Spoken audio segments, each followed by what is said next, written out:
یہاں پہ اسلام پہ شروع ہو جاؤں اجازت سے. اب جیسے پروفٹ محمد تھے، محمد جی جو تھے، ان کی 25 سال کے بعد 24-25 سال میں شادی ہوئی تھی. 25 سے مطلب 50 ایئرس تک ایک ہی شادی ہوئی تھی. آپ کو پتہ ہے بات؟ ایک شادی ہوئی تھی جب تک وہ آلموسٹ 50 سال کے تھے رپورٹڈلی جو لکھا گیا. 50 سال کے ہونے کے بعد پتہ کتنی شادیاں ہوئی تھی؟ 12 یا 13 شادیاں ہوئی تھیں. 12 یا 13 شادیاں ہوئی تھیں، ٹھیک ہے نا؟ تو مین ول بی مین کے برانڈ ایمبیسڈر وہی تھے میرے خیال سب سے پہلے.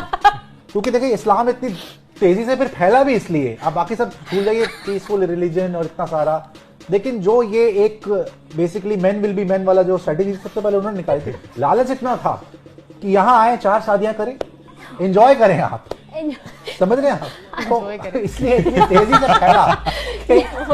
کو اعتراض ہو رہا ہے، نہ کسی دوسرے کو، نہ اس زمانے کے کافروں کو، مشرکوں کو اعتراض ہو رہا ہے. اعتراض ہو رہا ہے تو آج 1400-1500 سال کے بعد انڈیا میں بیٹھے ہوئے کچھ مجنونوں کو یا مثلاً کچھ اورینٹلسٹ کو، ان کو اعتراض ہو رہا ہے. بھائی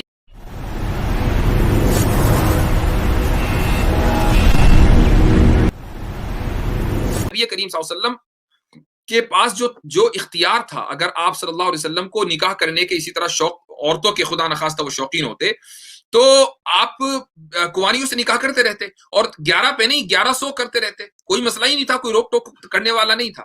تو حضرت حفصہ سے جو نکاح کیا وہ ہوا یہ کہ حضرت حفصہ کا بیوہ ہو گئی. اب حضرت عمر کو یہ فکر لاحق ہوئی کہ بھئی میری بیٹی بیوہ ہو چکی ہیں، میں ان کا نکاح کسی سے کرا دوں. تو انہوں نے خود سے حضرت عثمان کو جا کر پیشکش کی کہ آپ میری بیٹی سے نکاح کر لیں. حضرت عثمان نے کچھ دن کا رک کے کہا کہ میں سوچ کے بتاؤں گا، اور اس کے بعد انہوں نے منع کر دیا کہ میرا فی الحال شادی کا کوئی ارادہ نہیں. اس کے بعد وہ گئے حضرت ابوبکر کے پاس اور حضرت ابوبکر کو آفر دی کہ آپ نکاح کر لیں. اور یہاں بڑی امید تھی کہ حضرت ابوبکر تو چونکہ میرے دوست ہیں تو مان ہی جائیں گے، بڑا تعلق ہے. حضرت ابوبکر رضی اللہ عنہ خاموش رہے، کچھ نہیں کہا، نہ منع کیا، نہ ہاں کہا، نہ کہا، خاموش رہے. اب اس کا جب ان کو نہ منع کر رہے ہیں نہ ہاں کہہ رہے ہیں اور ٹائم گزر رہا ہے، 1 دن 2 دن 4 دن 10 دن، حضرت عمر رضی اللہ عنہ کو اس سے بڑی تکلیف ہوئی کہ بھائی اگر منع کرنا تھا تو منع کر دیتے، ہاں کرنا تھا تو ہاں کر دیتے، تعلقات کو تو نبھانا چاہیے تھا. لیکن حضرت ابوبکر نے کچھ نہیں کہا، یہاں تک کہ نبی کریم صلی اللہ علیہ وسلم نے خود اب حضرت حفصہ کے لیے حضرت عمر کو پیغام دیا. حضرت عمر کی خوشی دیکھنے کی تھی.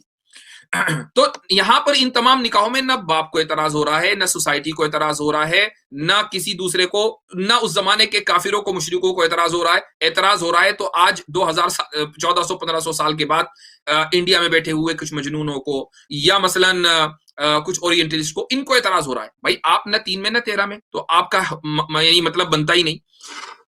حضرت حفصہ رضی اللہ عنہا سے جب نکاح ہو گیا تو حضرت عمر سے ابوبکر نے ایک مرتبہ کہا کہ عمر، جب تم نے اپنی بیٹی کا پیغام مجھے دیا تھا اور میں نے کچھ نہیں کہا تھا تو تمہیں برا تو لگا ہوگا. تو حضرت عمر نے کہا کہ بہت برا لگا تھا اور بہت غصہ آیا تھا. تو حضرت ابوبکر نے کہا کہ اصل میں خاموش اس لیے ہوا تھا، میں نے نہ ہاں کی نہ چونکہ نبی کریم صلی اللہ علیہ وسلم نے کچھ اس دن سے کچھ روز پہلے مجھ سے مشورہ کیا تھا. مشورہ یہ تھا کہ جب سے میں نے عائشہ سے نکاح کیا ہے، میں دیکھ رہا ہوں کہ حضرت عمر رضی اللہ عنہ کچھ ان کا دل ٹوٹا ہوا ہے. یعنی وہ یہ چاہتے تھے کہ جس طرح ابوبکر کی بیٹی نبی کریم صلی اللہ علیہ وسلم کے گھر میں آئی ہیں، عمر کی بیٹی بھی نبی کریم صلی اللہ علیہ وسلم کے گھر میں جائیں. جس طرح ابوبکر رضی اللہ عنہ کا وقار بلند ہوا ہے اس رشتے سے، عمر کا بھی وقار بلند ہونا چاہیے تھا اس رشتے سے. تو ان کا دل ٹوٹا ہوا ہے. تو تم کیا کہتے ہو؟ اب جب حفصہ بیوہ ہو گئی ہیں تو کیا مجھے ان سے نکاح کرنا چاہیے عمر رضی اللہ عنہ کی دل جوئی کے لیے؟ عمر کوئی معمولی شخصیت نہیں ہے. تو حضرت ابوبکر صدیق رضی اللہ عنہ نے ان کو کہا کہ جی بالکل آپ کو نکاح کر لینا چاہیے. اس کے بعد نبی کریم صلی اللہ علیہ وسلم نے حضرت حفصہ رضی اللہ عنہا کو پیغام دیا ہے. اب یہاں جو نکاح ہوا ہے وہ حضرت عمر کی دلجوئی کے لیے ہوا ہے. تو آپ صلی اللہ علیہ وسلم نے اپنے لیے، اپنی ذاتی ضرورت کے لیے صرف 2 نکاح کیے ہیں. اور پہلا نکاح حضرت خدیجہ سے کیا، اس وقت نبی نہیں تھے. دوسرا نکاح حضرت سودا سے کیا جبکہ حضرت خدیجہ رضی اللہ عنہا کا انتقال ہو گیا تھا، اس وقت دوسرا نکاح کیا. باقی جتنے نکاح کیے ہیں حضرت نبی کریم صلی اللہ علیہ وسلم نے. اچھا، اور یہ جو دونوں نکاح اپنی ذاتی ضرورت کے لیے کیے ہیں، یہ دونوں عورتیں بیوہ ہیں.